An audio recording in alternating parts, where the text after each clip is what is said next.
All right, good evening. Thanks so much to everyone for joining us for our first ever female founder takeover of Legal Tech Live, episode 96 here. I'm your host for the evening, Kristen Sonday, and I'm one of the co-founders at Paladin, where our mission is to increase access to justice by helping legal teams run more efficient pro bono programs. So tonight we have three incredible women joining us: Camila Lopez, the co-founder of PeopleClerk, Ayde Soto of Simple Citizen, and Jenny Shaw-Spradling of FreeWill. And I'm really excited to learn more about each of your companies and your experiences navigating the legal tech world. So just to start us off, Jenny, let's start with you. Tell us more about FreeWill's mission and what inspired you to start the company. Yeah, so FreeWill is exactly what it sounds like. It offers free online estate planning, so wills, healthcare directives, revocable living trusts, etc. But we actually weren't a natural child of legal tech. The reason why my co-founder and I got into it was because of philanthropy. So we were really interested in this concept that there's going to be, over $70 trillion passed over the next couple decades, which is the single biggest wealth transfer in human history. And that money could go to one of three areas. It's either friends, family, or maybe charity. The main problem is that charities have no idea how to ask for this money, even though already today it's $40 billion annually of charitable giving. So it's kind of that area of philanthropy that no one really talks about. So we were like, how do we make this more efficient, especially given the demographic transition we're going to see? And after a bunch of interviews, we just realized people really hate estate planning. So if we were to fix that part, then maybe they'll make their estate plans. And only if they have an estate plan would they ever have the opportunity to give to charity anyway. So we've been super lucky on that journey to have now over $1.6 billion in charitable commitments committed over the last 2 years or so, which is a pretty astonishing rate. And our mission is to get to 1 trillion, which sounds crazy under any other context except for bequesting. That is amazing. And I mean, now these organizations, need the donations more than ever. So that's really incredible work that you're able to funnel that. Well done. That's a really impressive number. Next up, we have Ayde. So I know that you are originally from Mexico and you experienced our immigration system firsthand. What about that experience led you to start Simple Citizen? Yeah, so I arrived here. My husband was a U.S. citizen before. So when I married him and I went through the process, it was very frustrating for me. I just felt like not welcome in my new home, that I should be like feeling like, okay, I'll start my life. But like all these obstacles, like I didn't speak English at all. So for me, it was very hard just to do all the research myself about what to do, what forms to send to the government, and all this kind of process that I didn't know how to start. Like even like the research was very hard, like everything in English. So I was like, okay, there needs to be like a way to help people that goes through this immigration process, like all the time, like so many families, so many people like petition their spouses, their parents, their children, that there needs to be a better way to help people to navigate through this process. So yeah, my experience was like, I just spent like 4 months between non-English and trying to research and filling out all the forms. And I went like 4 months through all the process, get the forms done, went to an immigration attorney for like a final review. And I realized like my process was very straightforward. And there are like so many cases that go through the same immigration process that the case is just so straightforward that they don't need anything else. Everything is like, they know like what documents, which forms and everything. So I was like, this can be, like there can be a tool to do these things instead of like causing all these frustrations in researching and like not feeling like sure about it, and like not having like an attorney with you.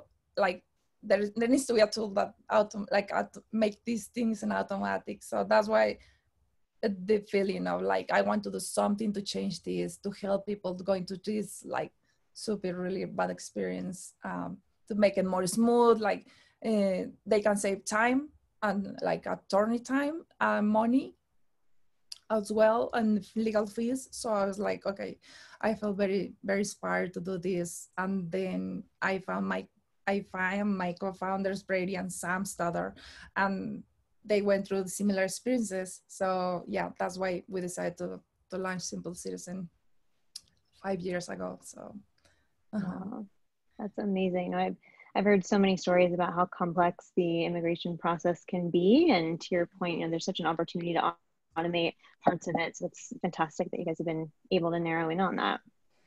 yes. Now, Camila, you recently told me that PeopleClerk's mission is to guide self-represented litigants through the California small claims process, really from beginning to end. And I know that you're a lawyer, so how did you narrow in on the pro se experience as a challenge that you wanted to solve? Yeah, so it all started when I had a bunch of family and friends just coming to me, and it was all small claims issues. So I would tell them, look, it's really easy. Just go to the small claims website. Like, you'll be able to figure it out. Dug a little bit deeper into the problem because the feedback was it's not that easy. So started going to small claims court, and what I saw was a mess. People weren't getting to the actual hearing stage because they would miss a step in the process. People weren't adequately preparing for the hearing because they would have just, their evidence was a mess, their receipts were a mess. So that's how we're tackling the problem. That's where I saw the need and how I, as a lawyer, could give these people these tips, these tools to help them prepare for small claims. What I quickly did see, though, when I went to small claims, in addition to just the litigants fighting their way to get their hearing, was that small claims court has become a playground for debt collectors. So that is a really big issue, and one that I guess they didn't envision small claims court to be when they set them up. So small claims court is a forum for disputes under $10,000 here in California, and debt collectors have quickly taken over that forum. And, we're here to change that and bring back what was called the people's court and set up to be the people's court back to the people. So that's the story of PeopleClerk, and I'm incredibly passionate. I'm an idealist. I went to law school to help people, and I really feel like that's what I'm doing. That's great. No, I love that. And really what I love about all of your companies is that you are working directly with individuals to help make law more accessible. And I want to come back to how people are interacting with your solutions in a few, but first just want to learn a little bit more about growing the business side and get your perspective on what it's like to build a company within legal tech. So Ayde, Simple Citizen went through Y Combinator, which is one of the most prestigious accelerator programs in the world back in 2016. What was that experience like? It was really great. Like, we had like a lot of mentor hours, like a lot of support sessions with other like teams that were like kind of the same level of develop your company. So it was like all these sessions with really good mentors that really take us to a different level, because they just like make your mind kind of set in like what is really the focus of Simple Citizen, how you will describe like Simple Citizen in a few words that everybody will understand. And that's kind of like, and what is like the thing that you, like your mission really, that is like very specific, where you think you have a market for it, where you know the market, where you know how to do without technology to help this market, like very specific, because we were thinking like, okay, what about like business to business, and let's start making this tweak to the product to make like this more beautiful, and all these like new features that were like just bringing us like more broad experience or things or market that we can cover. But in YC they were like, okay, like what is your product, what market will serve, just like to be very, very focusing what you were trying to achieve. Like you are saying you are helping immigration, but like what is it? Like, are you helping green cards? Like you are the best company to help people getting a green card. You are the best company to get the people citizenship. So it was like just like to get like very very focused in what you are trying to achieve, and like the process that you follow to get it done in a few weeks, because it was actually like by the end of this cohort you need to be able to convince your investors and like in a demo day that that's like what you are trying to do, and like demonstrate that you are able to get the market. So it's like told to people what do they want, and that's kind of the best advice that we can get ourselves and I can give to people is like you need to talk to your customers what do they need and then build what they need. It's just like we did like so many surveys and we talk a lot of students that were like in BYU here in Utah, just like because they marry very young here in Utah. So it's like, hey, what about like this process? What are you thinking? Like, and how you will approach it? And they was like, I guess I'll go to an attorney. And so we were just like asking for the feedback. What about a tool that will give you all this paperwork ready to go to the government? So they were getting very excited and engaged. So it's just like talking to people how we realize like is the best way to just discover what exactly you need to do in the product. And that's kind of like the best help from YC, and that the best advice that we can give people, really. Yeah. Right. No, that's amazing. We went through Techstars in 2017 with Paladin, and we found the same thing. Just having like that discipline and that rigor and focus on what is the problem that you're solving, who are your target customers, and how can you build a product to help them solve that pain point is really essential. And just having a lot of mentors and kind of sounding boards is also incredibly helpful. So yeah, I'm a big fan of accelerators and incubators and all of those. And then I read that, coming out of the program, you all raised a really strong seed round. Crunchbase said it was around $6 million, which was really impressive. What do you think sets your technology apart from other immigration solutions in legal tech?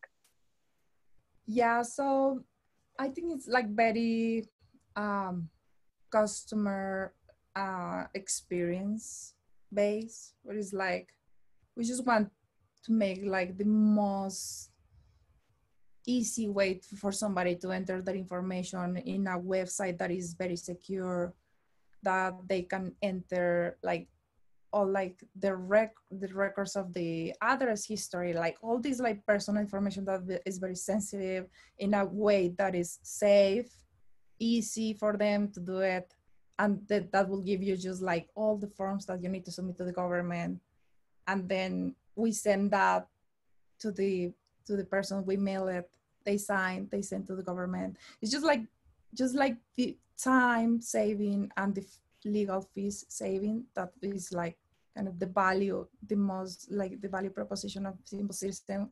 And we are like we have a great customer success team, where it's like we can answer like not legal, but like a lot of questions that is like, what do I need to sign? Why do I need to do this? Like, where should I mail it? Like all these like little questions that they can be like very painful for somebody.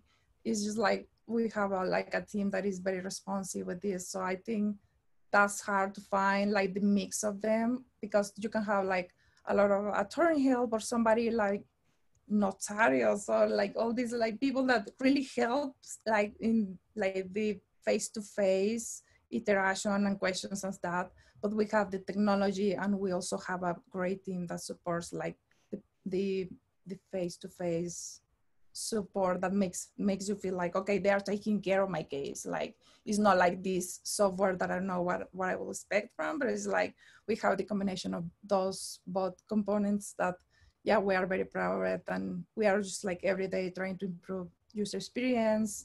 We take like user tests where we just offer like 0 fees, like just Simple Citizen. We watch how they are clicking through the website, what is like the problems they find. We just try to improve every day the iteration that people gets and the service we are providing in the tool. Yeah. No, that's great. Just being really intentional about the user experience, the user interface, the guidance. Yeah, because it's such a complicated system to navigate. And, especially if you're not an attorney, I'm not a lawyer, I find it very intimidating myself. So having that guidance is really helpful, really key. Jenny, so through FreeWill, as you mentioned, you guys have allocated about $1.6 billion, was that what it was, to charity in the last few years, which is incredible, number one. But number two, and that is a differentiator that I've seen in the market compared to any other kind of trust and estates services. So how do you guys make money? What is that business model? Yeah, that's a good question. So on the consumer side, it is completely free. It's not a trial model. It's not like you update and you pay money. It actually just is always free. And we put a lot of R&D into making it a truly best-in-class product. So then to answer your question, how do we fund all of this? We actually make all of our money from nonprofits. So nonprofits use white labeled versions of our app that they distribute to their donors in their fundraising efforts. So they basically sponsor our ability to exist, and they offer as a free gift to all of their donors the ability to do estate planning. And giving to charity is totally optional. So it's kind of have your cake and eat it too, in the sense of if you don't want to give to charity, it's an awesome option to get your estate planning done. But if you do, then that ends up being a huge benefit for these charities.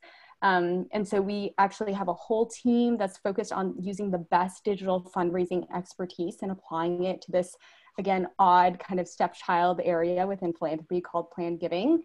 And a lot of it was inspired by my co-founder, who has a long history of innovating and making really cool companies and products in the digital fundraising space. So he ran email fundraising for Obama during a time when grassroots campaigning wasn't really a thing. You know, you went to wealthy people to ask for money, but they made it about how do you make that user experience so easy, just like kind of what was mentioned previously, so that people will give that extra $1, $5. And so we took a lot of that mentality and testing. It was also at change.org very early and helped grew them from 10 to 200 people. So how do you use all of those best practices and bring them into big dollar donations? Yeah, and that's amazing, because on the nonprofit side, I mean, they're getting access to new donors, larger amounts of donations, and then to your point, you know, on the consumer side, they're finding causes they're really passionate about in order to donate. So it's that really cool kind of marketplace model that's benefiting both sides and also benefiting from network effects, the more organizations you have on the platform. And how do you find that folks typically search for, like, find the right nonprofit for them? Yeah, we've experimented a ton on this over time. And one thing that was just mind blowing to me was I expected people would know exactly where they want to give, right? This is like by far and away the biggest gift they're going to make in their lifetime. On average, a bequest gift, which is what we operate in, is 3 times the cumulative lifetime giving of the average individual. So just putting that into context, every single dollar that you give during life, add it all up, multiply it by 3, that's the average bequest. And so you'd think like, wow, this must be a super well thought out, educated decision, right, for this charity they've been super passionate about.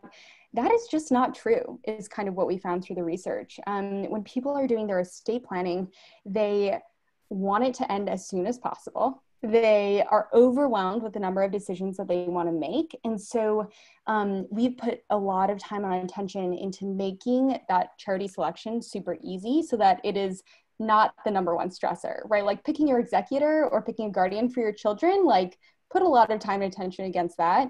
And, you know, sure, there can be family dynamics that make that stressful, but charity selection shouldn't be something that's stressful. So we mainly break it up around category, which is what we learned is what people do know ahead of time for where they want to donate. And then within that category, we highlight some of the best nonprofits working in that space. So someone can think, I want to give to animals, and we'll say, we got you, you know, World Wildlife Fund or the National Wildlife Foundation, et cetera. Amazing. And then I know that you guys also raised an institutional seed round. What was that fundraising experience like? Yeah, so we've actually done both our seed and our Series A, and we're fortunate kind of to do so before COVID. Although we have heard actually that the fundraising environment during COVID has been quite lively. So for any of the founders out there who are a little bit stressed out, don't worry. I hear the VCs are working as hard as ever to deploy capital, which is great. There was a lot of dry powder before COVID.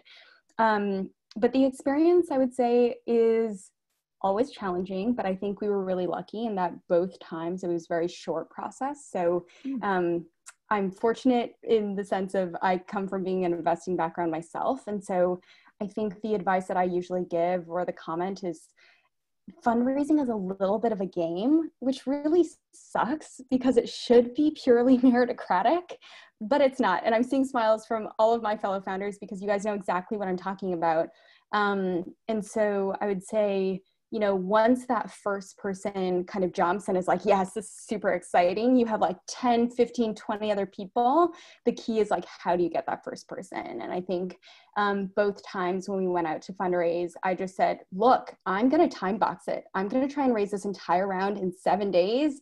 Investors, if you don't get in line, I'm sorry, you're not part of the round. And so adding that time pressure was something that honestly is a little bit of a game, but it's something to just make them think like, oh my gosh, FOMO, right? Which is like an investor's worst fear, and made it so that that first person crossed the line. So that the next, you know, 5, 10, et cetera, people would cross the line. And then you can close the round at the terms that you want. You can pick your favorite partner or whatever else, but just get the one. Yeah, I love that. Just creating a sense of urgency and putting pressure on yourself to just get it done. So it's over and it's not a distraction to actually building and scaling the business. That's really fantastic. Well, congratulations, because I know personally that it is not an easy feat to raise a round. So that's, yeah, really incredible. And Camila, I know that PeopleClerk is earlier on and you know you're currently bootstrapping. What are some of the milestones that you are hoping to achieve the next year as you think about scaling and like some of the metrics that you think about? Yeah, so we launched our MVP in April. Prior to that, I was taking on clients as Camila Lopez, the attorney. So we're very early stage. We've been in the Duke Law Tech Lab Accelerator, which has been great. And so in terms of like, where do we see our growth and like, are we going to do fundraising and metrics that we want to keep in mind of, we're not there yet. We're still at the stage where we're validating the idea and making sure that when we go present ourselves later on to investors, we have a solid product and can easily scale quickly once we get that investment made. So we are still, you know, trying to figure out, okay, let's build product, talk to users, build product, iterate. But it's been a challenge, especially with COVID. The courts have been closed. They started up virtual hearings. So it's been like one hurdle after the other. Working with courts that are a little delayed with technology also is tough. So we're definitely looking at conversion rates already and making sure we get a number of active users increasing month over month, which we've been steadily in growth. It's good news.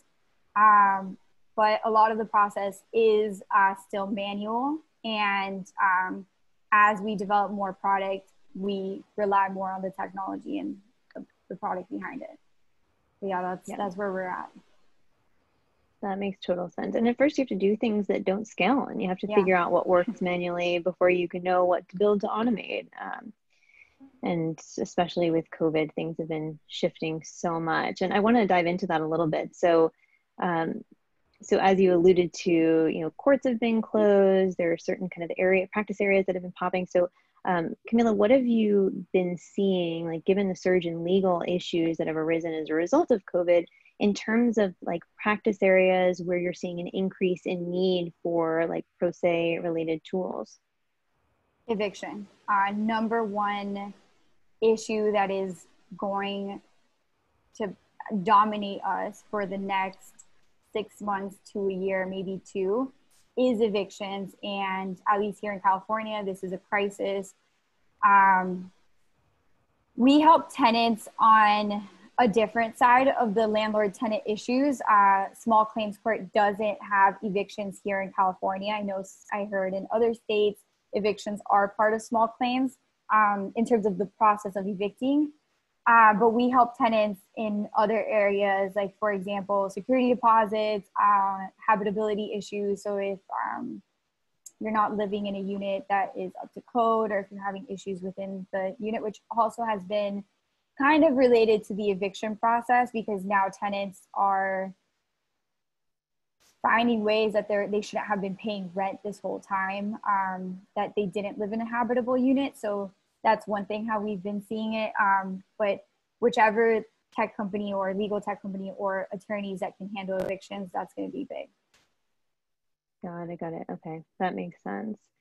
And then Jenny, I saw on your website that about 70% of adults in the US don't have a will. Has that changed since COVID? And have you seen any shifts in where people are planning to donate their money? Yeah, both great questions. So yes and yes. The overall traffic on our website has increased a ton since COVID. And of course, the root of it is very sad, but the outcome could be really wonderful, which is that a bunch of people are actually finally able to talk about this difficult topic of death with their loved ones and prepare for it. So we've just seen, 2 to 3x our usual traffic from this time last year, in large part because people are kind of thinking about, wow, maybe I should have a guardian for my children. Older folks are thinking, okay, well, I might be at, extra risk for COVID, so I should get my affairs in order. So that has been really interesting to see. And we're so glad during this time to be providing a free service, given that at the same time we're seeing record levels of unemployment. So that is very comforting. And we've heard great things about just people feeling peace of mind. On the other side, around giving, we've also seen some pretty encouraging trends. So first, people are actually giving more on average than they were before, which is very interesting. But I think, you can see this more humanitarian bent coming out across all different channels, whether it's, the clanging on the pots at night in order to celebrate our healthcare workers, or increasing volunteering that you're seeing. So I think in general, people are kind of feeling more connected to their community, more aware of the inequalities that are going on, which leads me to the last point within the charitable giving space. The other trend that we've seen is that a lot more support for social justice issues, Black Lives Matter, anti-racist issues. So that's been very heartening as well. Right, that's great. Yeah, that's wonderful. And we've seen that also on the pro bono side. I mean, Camila, to your point, we've seen a lot of housing issues arise, a lot of unemployment related issues, et cetera. But also in these times of crisis, like attorneys step up like never before, and they're there to help their communities. We're raising awareness of these issues. We're having really difficult conversations. So hopefully there are some silver linings that come out of it. And it's great to hear that, that is translating to help other organizations in need that can then in turn help people on the ground. So yeah, that's really interesting. And then Ayde, I'm curious on the immigration side. I mean, between the back and forth around the immigration ban a few years ago, DACA applications, H-1B policies changing, COVID-inspired travel bans. I mean, immigration processes have definitely been disrupted like quite a bit time and time again. What are the immigration trends that you all are seeing now? Yeah, I mean, like the number of applications really, like in general in the United States, are so much like lower right now. Like since like the borders were closed, like so many countries restricted to enter the United States. So it's like people is not applying for more visitor visas, or like it's hard to even think about like petition your parents or your children that are abroad, because you don't know when they can really come, or if they will miss an interview, and all these like kind of obstacles that we are finding because of this situation. But really like the most kind of chaotic situation is like just the changes in the really rules of the immigrations themselves, where it's like they put like this rule in February this year about the public charge, where people now like applying for green card, they need to file these forms, like just like demonstrating that they are not dependent of the government, or they are not receiving public benefits or any kind of like benefits from the government. So it was just like harder for a time, where it's like they need to send this form, provide all these documentations, like credit scores, just like a lot of requirements, that it was just like kind of if it was already complex, just provide all your info. Now we were like requesting like 50% more information about your studies, like your liabilities, like all this like data that you needed to enter because the government now was requiring that. And just like everyday changes, you know, it's just this is a constant situation that we need to be aware of, like reading the news and everything. So like 1 week ago, they say they don't need to file this form anymore.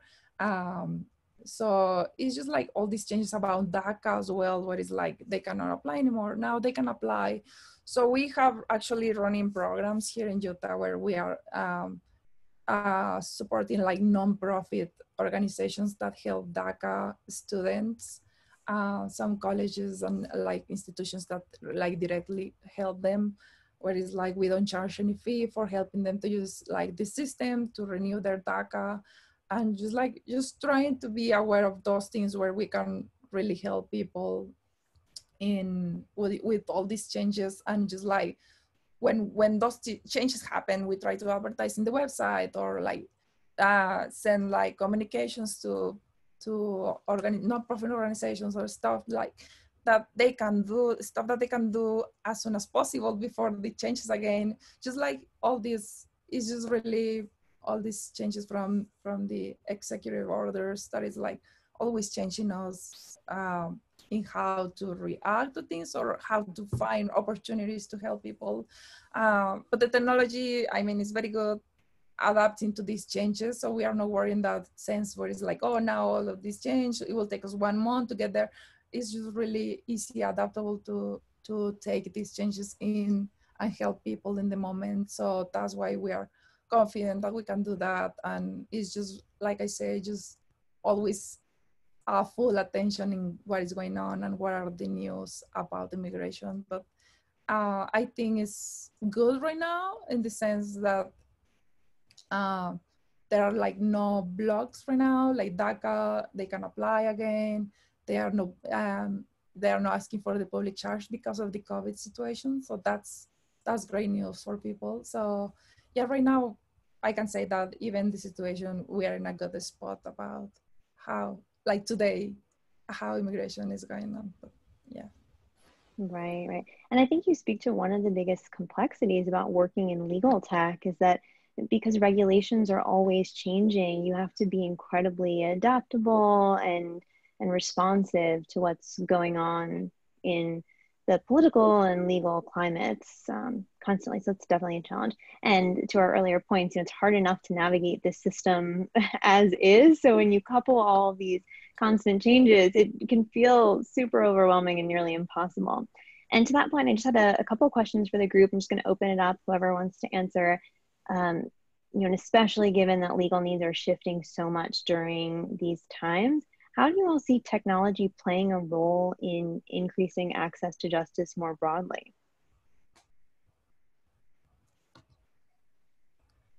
I feel like you set us up for success with that question. We all obviously follow the UPL laws around kind of what is considered practice of law and how that limits technology. And I think by and large, we're starting to see the beginnings of glimmers of, you know, the legal community itself, including bar associations, becoming more and more proactive about, we do have an access to law problem. And even though technology might not be perfect for all cases, it might take some of the, you know, lowest level work away from us, that it's worth it because one, we are best equipped to deal with the more complex, nuanced cases anyway. And two, ultimately, it's going to just allow so many more people to get what they need, that this is the best thing for society. So I'm really encouraged actually with COVID, especially kind of helping people understand that whether it's adapting to Zoom and doing things over video or doing digital signatures, just more and more changes on the margin where people go, actually the convenience of being able to use technology and the lower costs that come with the scale is just super important for us. So I'm hopeful that this will be a step in the right direction permanently. Right. On that note, if I were to help clients with their small claims issues as an attorney, it wouldn't be cost effective. And here, at least the issue we're trying to tackle is bringing in the middle class into the legal system. And the middle class cannot, they don't qualify for free legal aid. And it just doesn't make sense to either hire an attorney because it's too expensive, and they could hire an attorney, but it's just a stretch. So with technology, we're able to provide a scalable solution that narrowly can tailor a person's situation. So based on the type of case they have, like if they have a security deposit case, we can use technology to provide a scalable solution to help them prepare for that security deposit issue. Like they don't need to go to a specific landlord-tenant attorney for this, or if they have a breach of contract, et cetera, we're able to give them a tailored help for that particular legal dispute at a scalable way and at an affordable way. So that's how we've been able to do it. Yeah, love it. Yeah, same here. I think so. When I went to this process, actually, I went to the attorney consultation more than once because I was missing 2 papers or something like that. So it's just like you can realize of how technology can really avoid all these iterations with people, like face-to-face meeting just for a person to review your documentation and all of those things. Like with technology, you can be in your house, you can have all your documents available, use the technology and just get it done without, right now with this situation, like I bet so many people is just like everything they need to do is like they search first thing online instead of just even going and buying groceries. So like really technology can change, is like the change right now, and it's just like scalable technology is the greatest. So in our situation, Simple Citizen is help us with the ability to, like I said, just like adapting to all these immigration changes as like daily changes, having that technology that is good to react to these things and find a way to help people to don't like worry about these changes, or like, what if I need to do now this manual because you guys can help me up to this level. Is not like that. So thanks to technology, we can really improve their lives, like their experiences with the process. Mm-hmm. Right, exactly. And we're using technology to meet clients where they're at, which to your point is online, and helping drive them to solutions based on their needs. So providing kind of literal access and also guidance is so crucial. I want to go ahead and take a question from the audience. So Marina is asking, you all have companies in regulated verticals. Did you have to start one state at a time? I think for Camila, yes. California first? And she wants to know, sorry, how many employees are at each of your companies? So yeah, for us, California first, not just because of legal regulation on like UPL and those things, but different court processes and laws. So while there are a lot of similarities, it's easier to go one state at a time, and we want to get California done right first and then be able to expand to other states. And in terms of number of employees, we have 2 full-time employees. Sorry, that's the second question. I'm reading it from the chat. We have 2 full-time employees, myself and as the CTO, and we have an intern.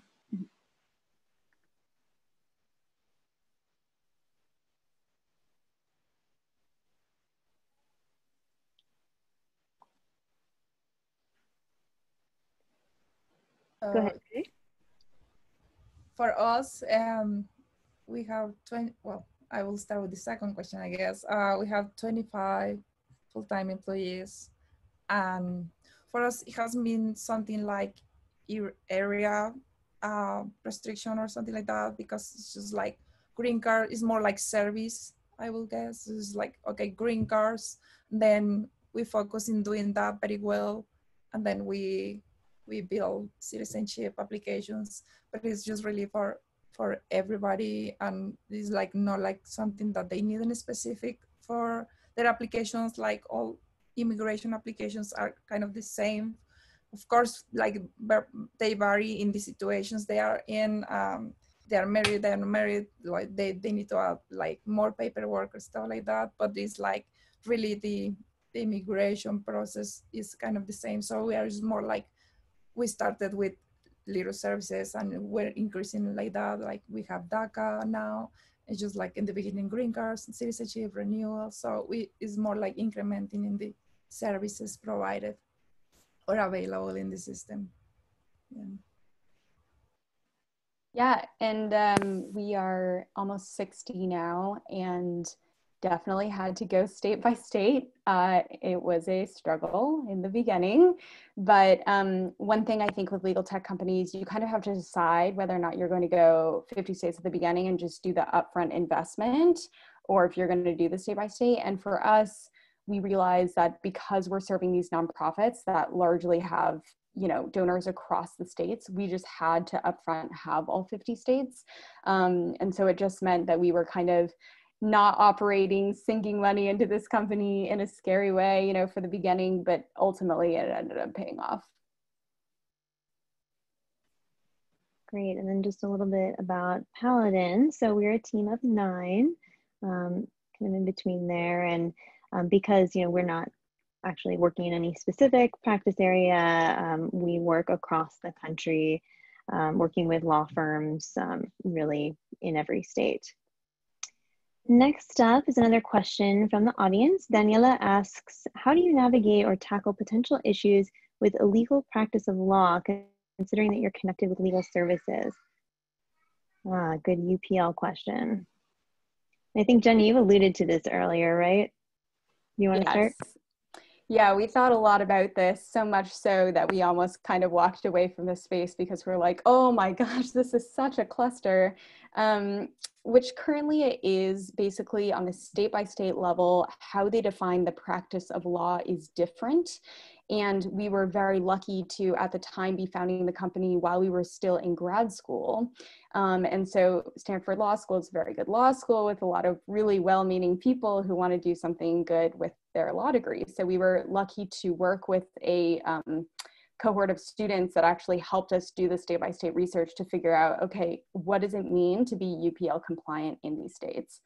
I can tell you from being in the industry not even that long that most companies actually kind of just ignore this. As in, you know, North Carolina, you need very specific registration. You need to register every single year. You need to like put in certain forms, and that's just one state. And that's the regulation outside the other regulations that we've talked about, which are for our specific areas of law that we're operating in. So I would say it's quite complex, and it's actually, just like all regulatory risk, something that you need to price in. Am I big enough as a company to want to deal with the very particulars of every state?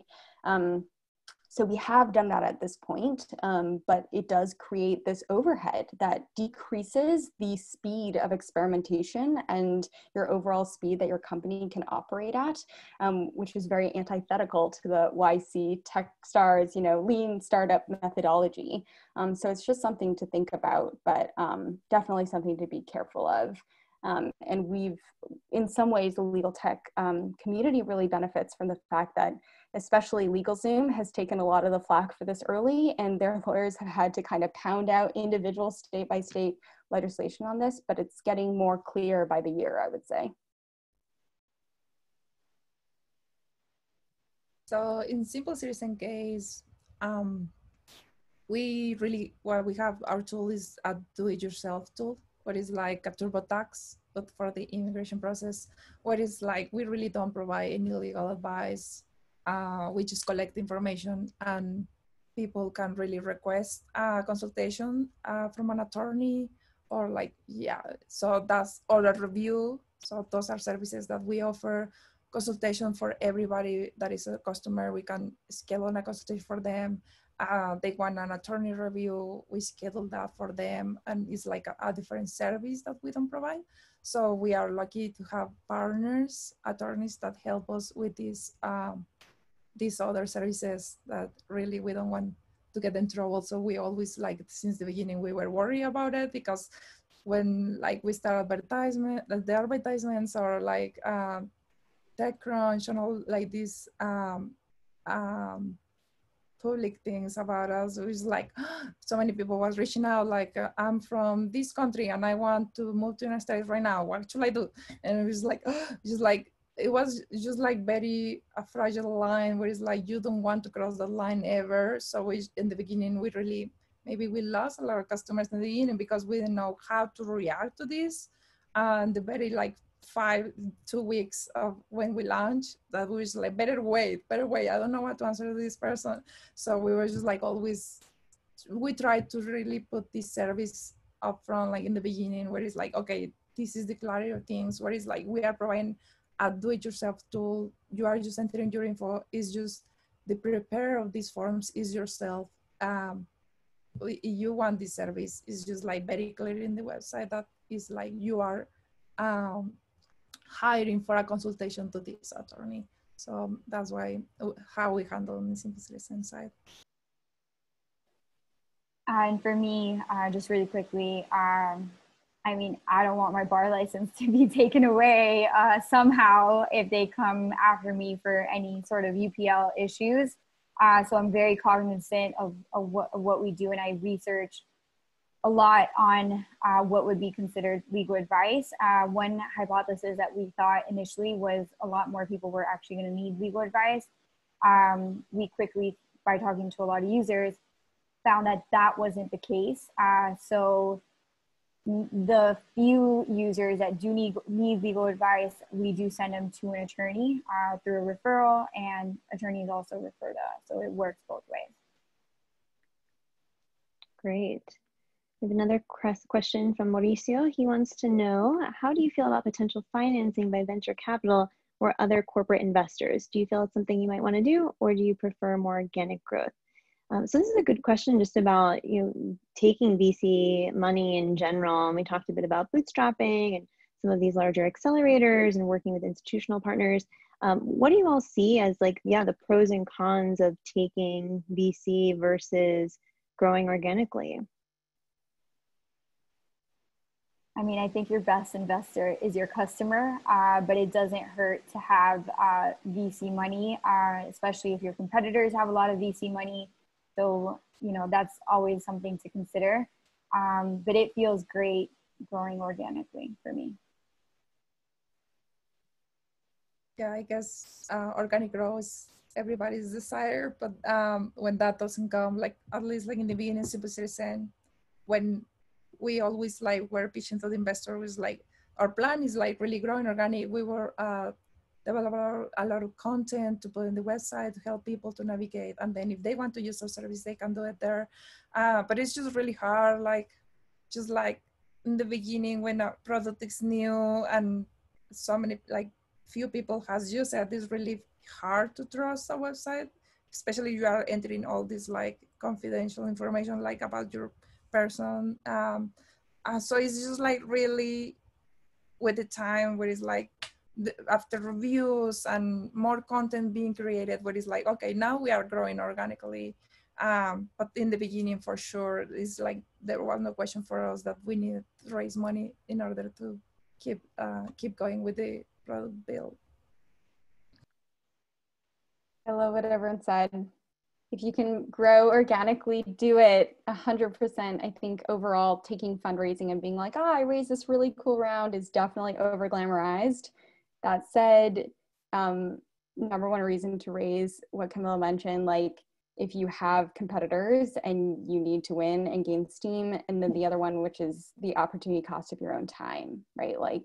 Ultimately, if you think that it's worth it to accelerate your efforts by a couple years, 5 years, 10 years, or if your business has a lot of network effects or compounding kind of economies of scale and you just want to get there, then more power to you.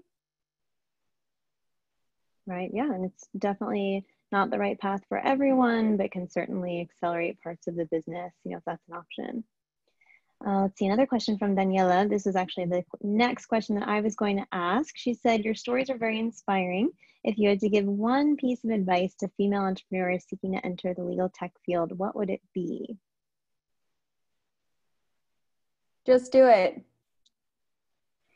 I feel like I have so many friends who are women who have great ideas, and they're just like, oh, but I really like my safe job and I'm about to have a kid and all of this sort of thing, which is like fantastic. And obviously it's your individual decision, but the bar of confidence that I've seen for equivalent male founders is just so much lower. It's like, I have no expertise in this space, but I don't care. I can raise $1 million.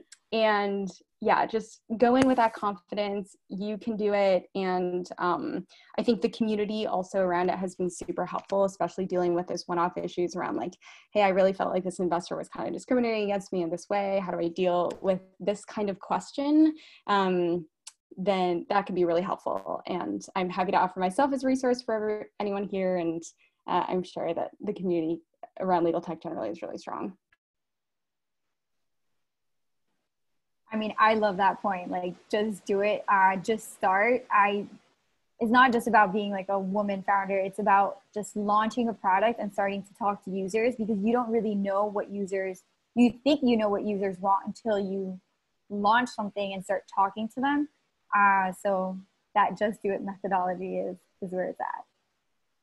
Yeah, I agree 100% as well, where it's like, as is like legal tech, you're just like wondering like about all these regulations, like that you don't want to give legal advice, that you want to involve like services that can give you trouble or give trouble to people. Like, what if you do something wrong in the software and now all these people get rejected, or they don't get their immigration paperwork and stuff. Like, you are just like all these like obstacles that you could put in your mind in the beginning, like why not start it, or why it's so scary to do it. But like Jenny said, I would say just do it, and then every day and every obstacle in your like daily life, you will see the solution, because when you are like really involved and decided to do it, then you will start like seeing also the solutions to just achieve it. So it's worth it. And the other side will be like, you will really regret if you don't do it. You will be like, what would happen if I was there to just start? I would say like the decision to start, like being stuck and start, I would say just start. And then everything, once you decide to start, everything is going to be flowing great. I love that. Main takeaway from the session, just do it. That's so great. And then on the flip side, in thinking about, you know, how can the rest of us like support women in legal tech and ensure that you guys are all successful and that we do pave the way for other women or diverse founders that want to get involved? Any advice there? Yeah, I had this, fear of a certain bias against like women founders that I would face, or even as a young attorney and as a Latina. So I've overcome that by joining like women networking groups, like other women founder groups. And that has been extremely helpful. And women are very supportive of women. So building up the community and amplifying women's founders' voices is incredibly important.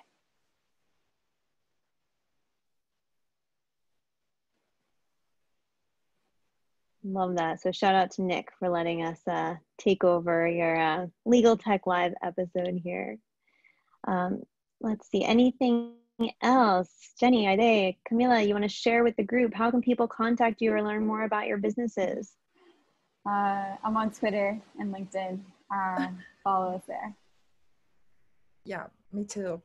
Feel free to email me any questions, or anytime, like any type of this legal tech, or like company raising money, or just like advice in general with daily life, or like questions about migrations. Like I say, we try to be aware of those topics. So if somebody really has like some kind of situation there, we can really help you, or refer to some of our partners just to help you with those things. I know that these times is like very critical and very kind of scary times when all these changes, but I think we can give you like all the support that you need if you guys need some. Yeah. Same. I was prompted by Nick. So Jenny at freewill.com. It's exactly what it sounds like, JENNY at freewill.com.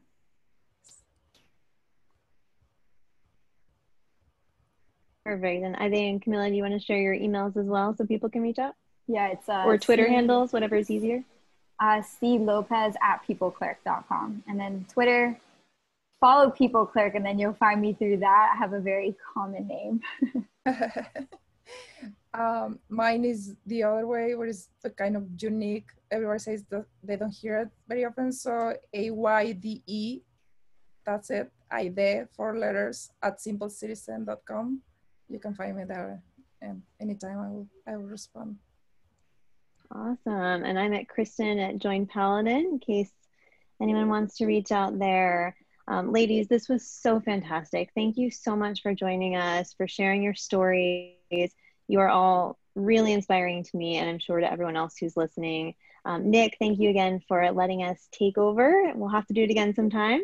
And to everyone listening, please check out these women's companies, support however you can, and have a great rest of the night. Thanks, guys. Thank Thank you. you. Bye. Bye.